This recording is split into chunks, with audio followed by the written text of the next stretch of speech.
Good morning सर्वांना। आज आहे 5 डिसेंबर, मार्गशीर्ष महिन्यातील पहिला गुरुवार। इथं मी गुरुवार असल्यामुळे सकाळी सकाळी घर वगैरे झाडून घेतलं. फरशी काही पुसली नाही, कारण गुरुवारी फरशी पुसत नाही म्हणून.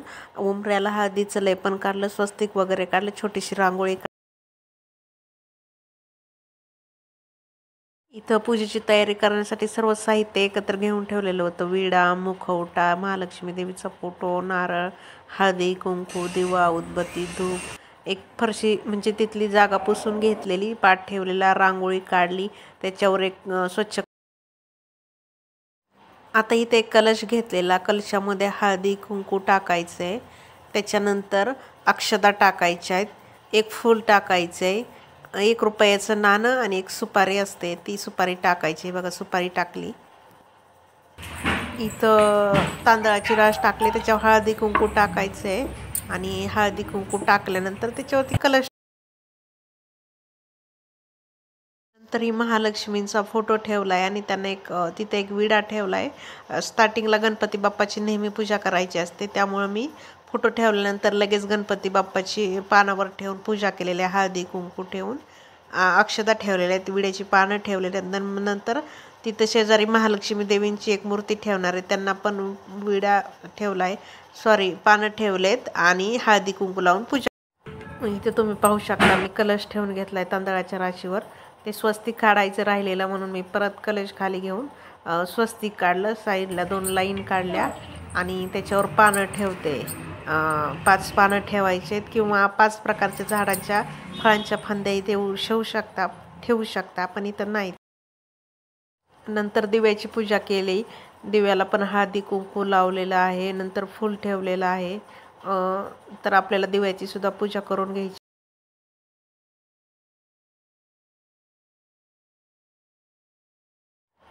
इथं मी मुखवटा बसवते. महालक्ष्मी कोल्हापूरच्या महालक्ष्मी देवींचा मुखवटा आहे आणि तो मी आणलेला आणि तो मी बसवते.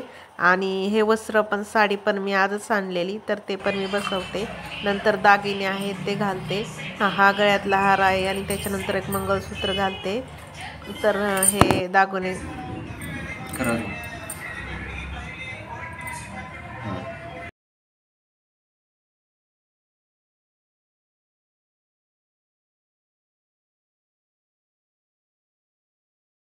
नंतर महालक्ष्मी देवींचं जे आपलं काय म्हणतात त्याला, सामान असतं, ते बांगड्या वगैरे, टिकली, ते सर्व ठेवून घेतलंय.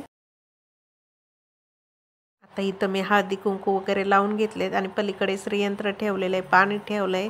महालक्ष्मी आणि गणपती बाप्पांना एक एक विडा ठेवलेला आहे आणि त्याच्यानंतर मी गजरा पण ठेवणार आहे, म्हणजे ती वेणी मी आधीच आणलेली होती.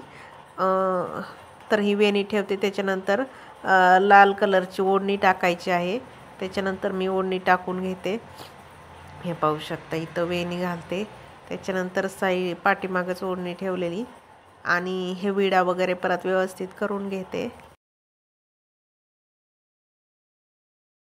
5 फळं ठेवायचे असतात, तर मी इथं केळी आणलेली, ती केळी ठेवलेली आणि फुलं पण भरपूर आणलेले. हे बघू शकता, मी सकाळी सकाळी जाऊन फ्रेश फुलं आणलेले. तर खूप मन प्रसन्न वाटते पूजा करायला. आणि पहिल्या मार्गशीर्ष महिन्यातील पहिल्या गुरुवारची पूजा खूप छान केली. इतकं छान म्हणजे आनंद वाटत होता ना, की शब्दात सांगूच शकत नाही. खूप प्रसन्न वातावरण झालेलं होतं पूजामुळे.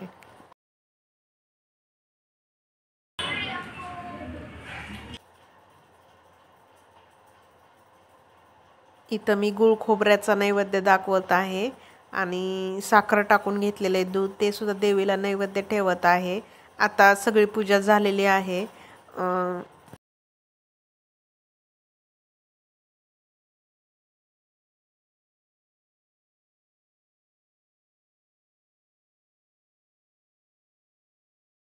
मी देवीला हळदी कुंकू लावत आहे आणि स्वतःला पण लावत आहे. तसं मी पूजा करण्याच्या अगोदरही लावलं होतं, पण परत एकदा लावत आहे. तर किती छान प्रसन्न वातावरण वाटतं, तुम्ही बघू शकता. मला तर खूप छान वाटलं. गुरुवारच्या दिवशी पहिला गुरुवार आणि एवढी छान सुंदर पूजा केली, खूप प्रसन्न वाटलं. आणि पुस्तक ठेवायचं राहिलेलं महालक्ष्मी देवीचं, तर ते देखील मी इथं ठेवून नंतर उदबत्ती लावून घेतली, धूप लावला. धूप, दीप, उदबत्ती हे लावल्यानंतरच कोणती पूजा म्हणजे पूर्णत्वास येते. तर इथं साईडला झेंडूचे फुलं ठेवले, तर तिथं उदबत्तीचं ताट पण खूप छान दिसतंय. नंतर दीप लावला. दीप आणि उदबत्ती लावल्यानंतरच खूप पूजा म्हणजे संपूर्ण पूजा पूर्ण झाल्यासारखी वाटते.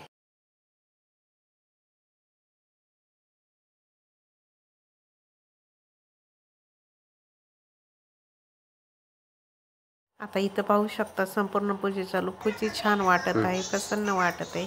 इथं तर मी नमस्कार करून घेतलेला देवीला. आणखीन कहाणी वाचायची होती. देवीची कहाणी. श्री गणेशाय नमः, श्री लक्ष्मी देवे नमः. ओम श्री क्लून ओम धन धन देवी माम, ओम धनदाय नमस्तुभ्य निधी पच्छादिपाय भवन्तु त्वत्प्रसादामे धनधान्य संपदा. ध्यानी घ्यावी श्री लक्ष्मी देवीची कहाणी. द्वापार युगातली सौराष्ट्र देशाची श्रवणीनाथ भूधरपुरे गुणगाता. मातुरलिंग गदा खेटक रवी किरणी जळके हाटक वाटी पियुष रसपान. मातुरलिंग गदा खेटक रवी किरणी जळके हाटक वाटी पियुष रसपान. माणिक रचना सुरंग वसना मृगने निशक्षकर वदना राजस निर्गुण निर्धारी. गायत्री निज बीजा निगमागम सारी प्रकटे पद्मावती निज धर्माची.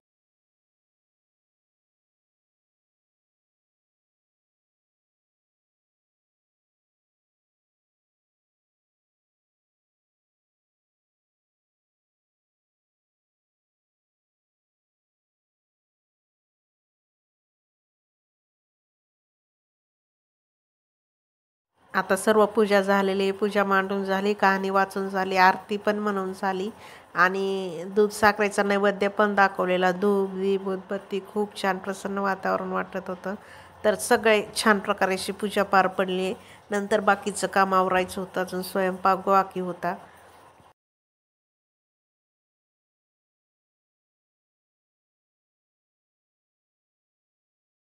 देवी महालक्ष्मीला अशीच प्रार्थना आहे की म्हणजे सगळं सुखासमाधानामध्ये आनंदामध्ये सगळे राहू दे, सर्वांची चांगली प्रगती होऊ दे, सर्वांचं कल्याण होऊ दे, सुख समृद्धी येऊ दे, अशीच देवीच्या चरणी मी प्रार्थना करते.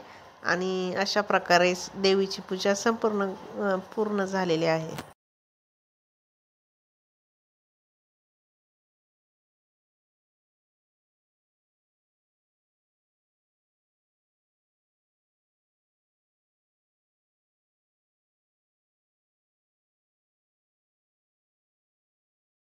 संध्याकाळी सुप्रियाचा बर्थडे होता, तर दिवाबत्ती वगैरे केल्यानंतर आम्ही हॉटेलला गेलेलो. एकादशी प्युअर व्हेज आहे, सांगवीमधलं हॉटेल आहे. तर इथं छान असं कलर लावलेले, त्याच्यानंतर ते पाणी छान. या हॉटेलमध्ये विठ्ठलांची खूप मोठी मूर्ती होती, तर मूर्ती पाहू शकता.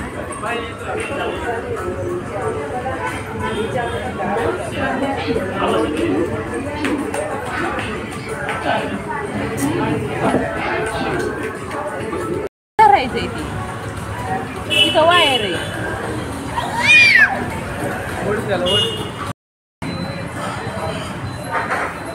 इथं बर्थडेसाठी छान असं डेकोरेशन बनवून ठेवलेलं, म्हणजे ज्याचा बर्थडे स्टार्टरमध्ये आम्ही पनीर चिली, मंचाव सूप आणि टोमॅटो सूप घेतलेलं. तर इथं आदिरा पनीर चिली खाण्याचा प्रयत्न करत.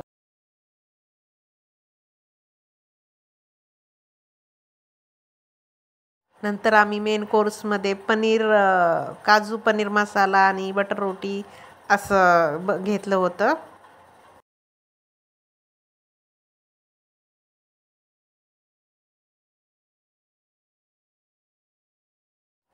इथं केकवरती एक पिझ्झाचा पीस आला होता आणि आदिराला ते खायचं होतं, पण नंतर नाही खाल्लं तिने. आणि नंतर दाल खिचडी मागवली होती. तर जेवण खूप जास्त झालं. त्याच्यानंतर 10:30 वाजलेले, तर 11 वाजले घरी यायला. नंतर आम्ही खूप